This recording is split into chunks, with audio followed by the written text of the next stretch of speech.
मुंबईमध्ये शरद पवार यांच्या राष्ट्रवादीला जोरदार धक्का बसलाय। कारण शरद पवारांच्या राष्ट्रवादीच्या मुंबई अध्यक्षा राखी जाधव यांनी पक्षाला सोडचिठ्ठी दिली असून त्यांनी भाजपमध्ये पक्षप्रवेश केलाय। राखी जाधव यांनी भाजप आमदार पराग शहा यांच्या उपस्थितीमध्ये पक्षप्रवेश केला। त्या दरम्यानची ही दृश्य आणि पक्षप्रवेशानंतर राखी जाधव यांनी आशिष शेलार यांची सुद्धा भेट घेतली। राखी जाधव यांनी आज भाजपमध्ये प्रवेश केलेला आहे। ताई काय सांगाल, कालपर्यंत राष्ट्रवादीत होतात, आज भाजपमध्ये, नेमकं कारण काय? नाही, मुंबई शहरामध्ये ज्या पद्धतीने भाजपचं काम चाललेलं आहे, म्हणजे ज्या पद्धतीने विकास कामे चालू आहेत, तर माझ्या मतदारसंघामध्ये माझ्या मतदारांनी केलेला जो उठाव आहे किंवा माझ्या मतदारांनी केलेली जी मागितलेली जी काही अपेक्षा आहे तर त्यानुसार मी घेतलेला हा निर्णय आहे।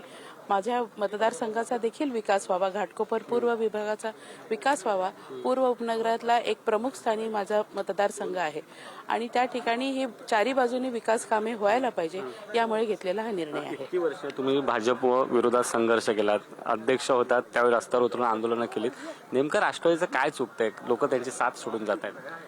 बघा, कुठल्याही पक्षाचा कार्यकर्ता जो असतो किंवा नेतृत्व जो असतो तो आपल्या पक्षाच्या विचारधाराने त्या ठिकाणी तडजोड कधी करत नसतो।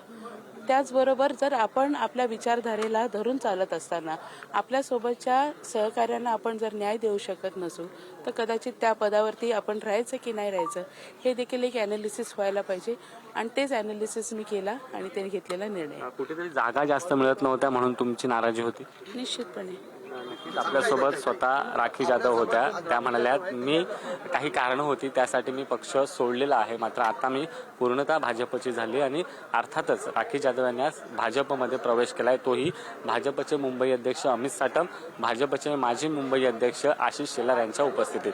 Camera person Snehal sir, Sushant Sawant, Pudhari news, Mumbai.